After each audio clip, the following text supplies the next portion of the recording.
नमस्ते साथियों, आप सभी लोगों का आपके अपने YouTube चैनल पर स्वागत है। मेरा नाम है एडवोकेट सुदामा चौरसिया।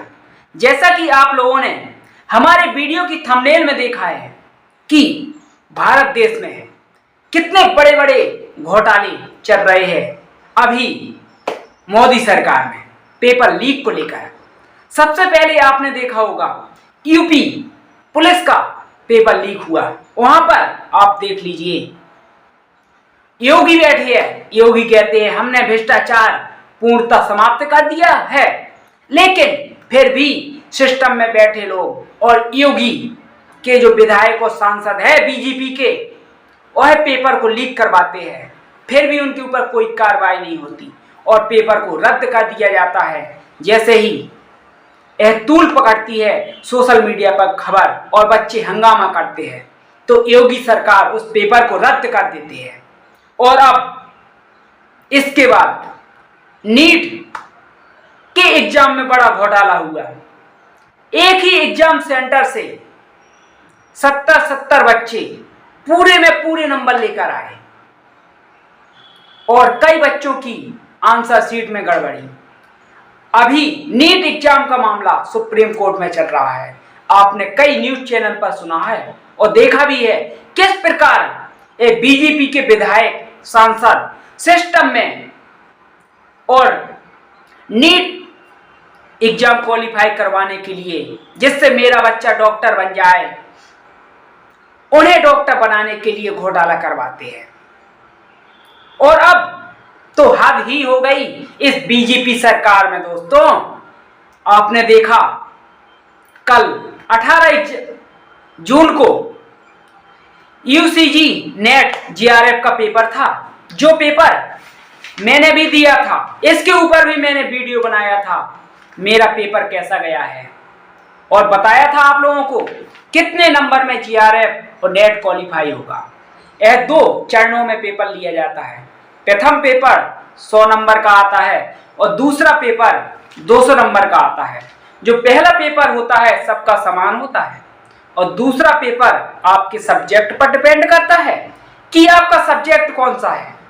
मेरा सब्जेक्ट लॉ है, इसलिए मेरा दूसरा पेपर लॉ से पूछा गया था। लेकिन जो मेरा फर्स्ट पेपर था बहुत अच्छा गया था। कम से कम 40-42 क्वेश्चन मेरे सही थे। मैंने मिलाया था अपने घर पर आकर। 80-85 नंबर फर्स्ट पेपर में आते और सेकंड पेपर में 200 नंबर का पेपर होता है। लेकिन कुछ मुझसे गलतियां हो गई थी सेकंड पेपर में, लेकिन इतना नहीं बिगड़ा था कि नेट क्वालिफाई ना हो पाए।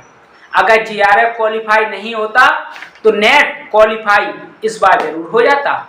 लेकिन दोस्तों, मेरा मकसद नेट क्वालिफाई करना नहीं था, जीआरएफ क्वालिफाई करना था, जिससे जो स्कॉलरशिप दी जाती है हर महीने पीएचडी करने के लिए 50,000 रुपए।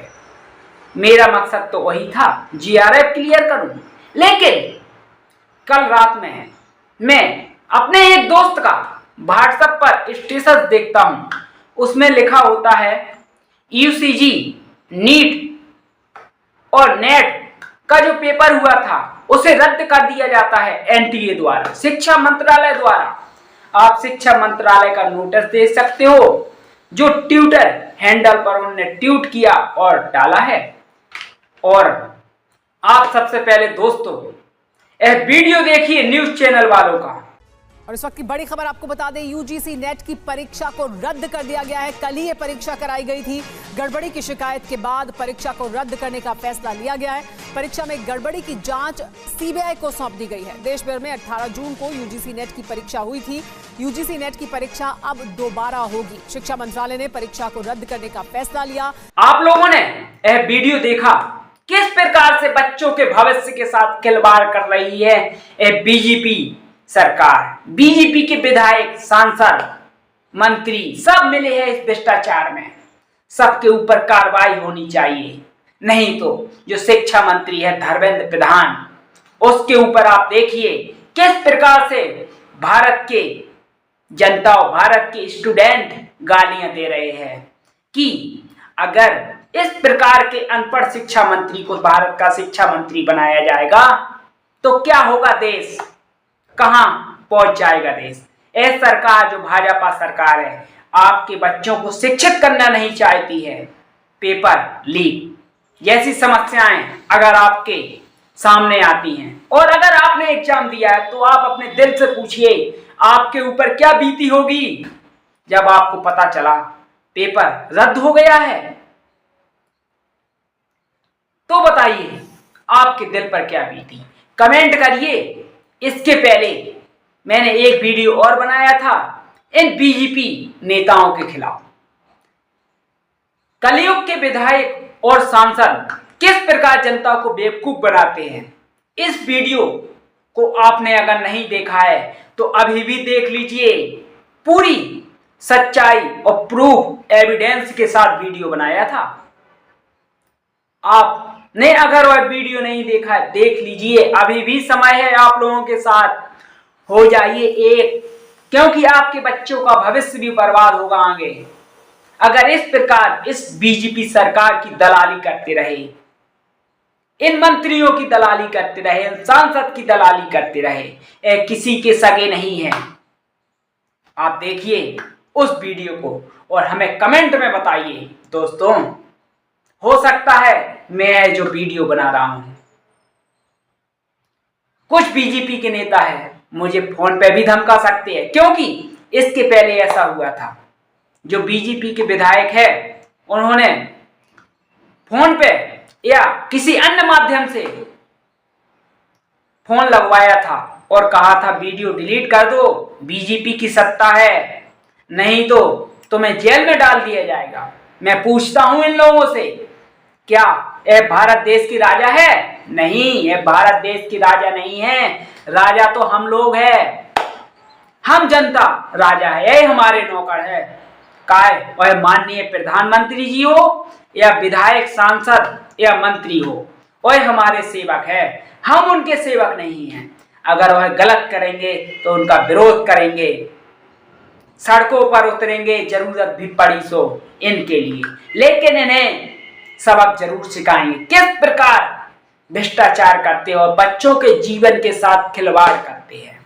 दोस्तों चलिए अब हम आपको एक दूसरी सच्चाई बताते हैं। आपने देखा है नीट एग्जाम को शिक्षा मंत्रालय द्वारा अपने ट्विटर हैंडल पर नोटिस डाल के रद्द कर दिया गया है और इसकी सीबीआई जांच करवाने के लिए कहा गया है। आप सबसे पहले वह कमेंट देखिए जो भारत की जनता आज बीजेपी शासन से और इनके मंत्रियों से और जो शिक्षा मंत्री है यह धर्मेंद्र प्रधान, इनसे सवाल पूछ रही है। सबसे पहला कमेंट दोस्तों हम आपको इसका प्रूफ दिखा रहे हैं, आप पढ़ सकते हो। हम सच्चाई के साथ खड़े हैं हमेशा और सच्चाई के साथ ही बोलेंगे, किसी का फेक वीडियो नहीं बनाएंगे, ना ही बनाते हैं। जो है सच्चाई है, हो सकता है आपको बुरी लगे लेकिन सच्चाई तो बुरी लगती है और कड़वी होती है। अगर आपने इस प्रकार इन सत्ताओं की दलाली की और बीजेपी शासन के जो मंत्री है उनकी दलाली की, उनकी बातों में आए तो आप अपने बच्चों का भविष्य बर्बाद कर रहे हो। इसमें लिखा था, इसमें मोदी सरकार मिली हुई है, यानी कि इसमें माननीय प्रधानमंत्री जी मिले हुए हैं इस घोटाले में, पेपर लीक में। बीजेपी के बड़े बड़े नेता इसके अंदर शामिल है। बीजेपी के जो बड़े बड़े नेता है, शिक्षा मंत्री अमित शाह जैसे बीजेपी के नेता इस घोटाले में मिले हुए हैं। नीट को भी जल्दी से जल्दी कैंसिल करवा कर दोबारा परीक्षा कराई जाए। बीजेपी सरकार मुर्दाबाद। देखिए दोस्तों आपको हम कमेंट दिखा रहे है जो भारत की जनता ने कमेंट बॉक्स में कमेंट किया है, बीजेपी सरकार मुर्दाबाद। नरेंद्र मोदी भ्रष्टाचार मत करो, नहीं तो हिला कर रख देंगे तुम्हारी सरकार को। भारत की जनता है, तुम राजा नहीं हो भारत देश के।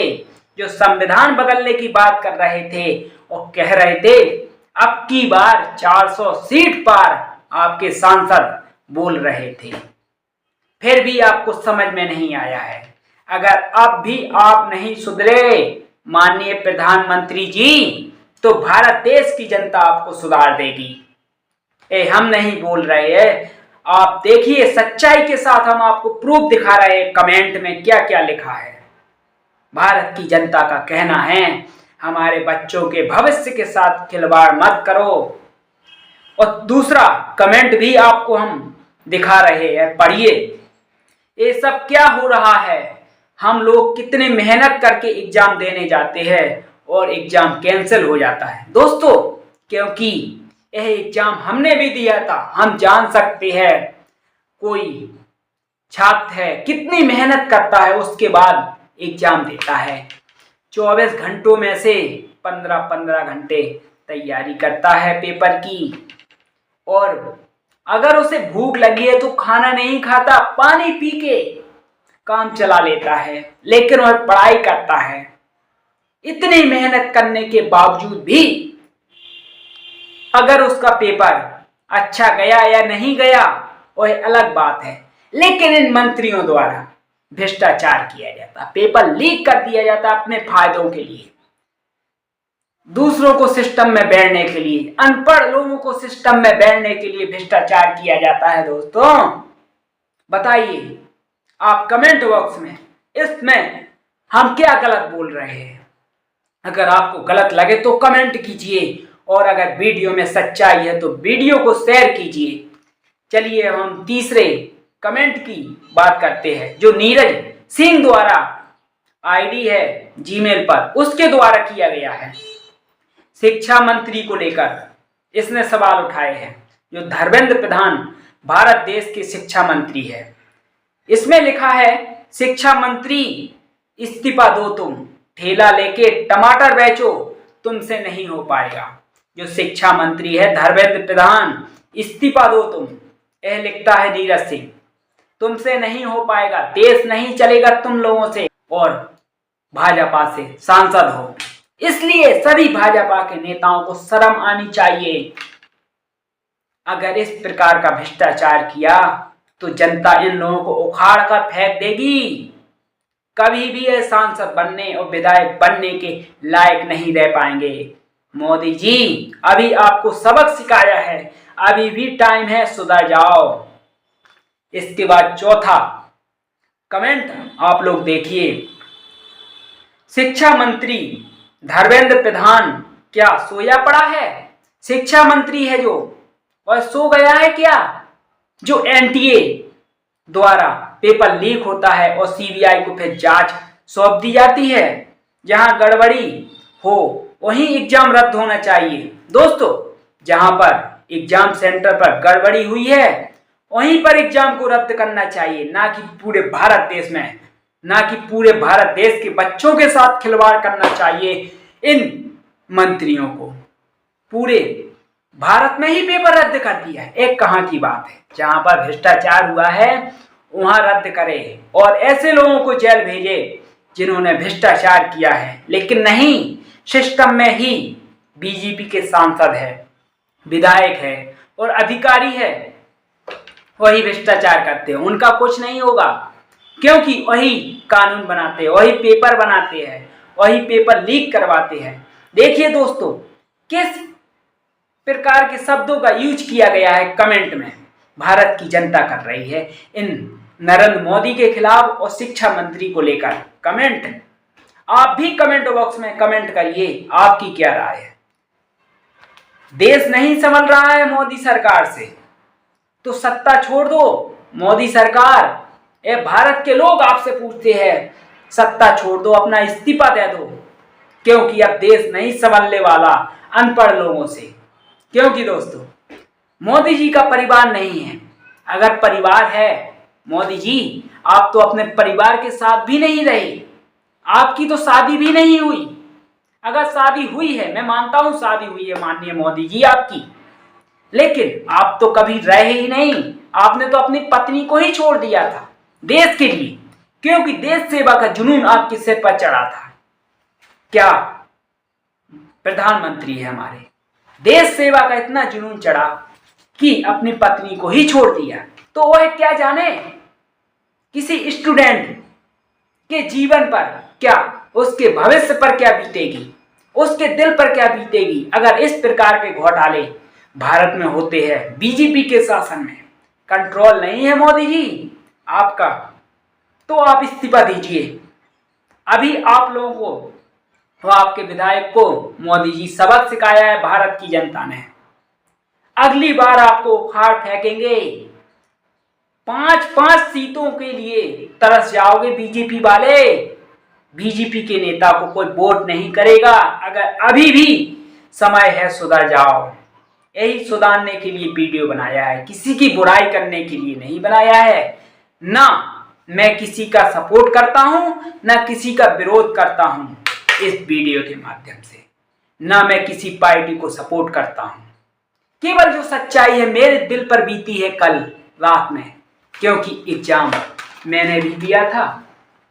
मैं जानता हूं आप लोगों के दिल पर भी क्या बीती होगी जब आपको पता चला आपका एग्जाम रद्द हो चुका है। चलिए दोस्तों, हम आपसे एक सवाल पूछते हैं। भारत देश में चुनाव होते हैं, लोकसभा के, विधानसभा के, इनमें घोटाला नहीं होता, इनमें गड़बड़ी नहीं होती, तो चुनाव रद्द क्यों नहीं करवाते? चुनाव रद्द नहीं करवाते क्यों? उनमें नेताओं का भविष्य, सांसद मंत्रियों का भविष्य दांव पर लगा होता है। मंत्री कैसे कर सकते हैं? क्योंकि सिस्टम में सीबीआई, चुनाव आयोग सब उनके अंडर में होते हैं जो सत्ता में होता है। तो चुनाव कैसे रद्द हो सकता है? पेपर केवल रद्द हो सकता है, बच्चों का भविष्य बर्बाद कर सकते हैं। ये नहीं चाहते बीजेपी वाले, बीजेपी के विधायक और सांसद आपका बच्चा पढ़ लिख कर अच्छी नौकरी करे। अगर वह पढ़ लिख जाएगा तो इन बीजेपी वालों से, मंत्री सांसद से सवाल पूछेगा जो इन्हें पसंद नहीं है। इसलिए पेपर लीक करते हैं और बच्चों की भावनाओं पर कठारा घात करते हैं, यानी कि उनकी भावनाओं को प्रभावित करते हैं। और बच्चों के दिल में अगर पेपर लीक जैसी समस्याएं आती हैं उनके सामने, तो उनका दिल टूट जाता है दोस्तों, और पढ़ाई से उनका दिल उठ जाता है। आप बताइए, क्या बीजेपी सरकार को अब क्या करना चाहिए? इन पेपर लीक मंत्रियों ने किया है दोस्तों, क्योंकि बड़े बड़े लोगों का ही हाथ होता है किसी बड़े एग्जाम को लीक करवाने का। पेपर विधायक है जो सांसद है बीजेपी की, मैं स्पष्ट और दावे के साथ कह सकता हूं, बड़े बड़े मंत्री है जो बीजेपी के, इनका हाथ है। अब क्या मोदी सरकार इनके ऊपर कार्रवाई करेगी? देश की जनता को बताएगी हमारे इतने मंत्री पकड़े गए पेपर घोटाले में। मोदी जी, अगर आप कार्रवाई नहीं करोगे तो देश की जनता आपके ऊपर कार्रवाई करेगी, क्योंकि आप जनता के सेवक हो, जनता आपकी सेवक नहीं है, ये देश की जनता कहती है। और रही बात दोस्तों हमारी, अगर आप लोग अपने भाई का है वीडियो शेयर करते हो सकता है मेरे ऊपर भी दबाव बनाया जाए। इस प्रकार का वीडियो नहीं बना सकते तुम, लेकिन मैंने कुछ वीडियो में गलत नहीं बोला है। जो सच्चाई है मेरे दिल पर बीती है वही बताई है आप लोगों को। आप लोग अपनी राय बताएं कमेंट बॉक्स में, आपकी राय क्या है साथियों। और इसी के साथ मैं आप लोगों से विदा लेता हूं, आपका अपना युवा अधिवक्ता साथी सुदामा चौरसिया। धन्यवाद साथियों।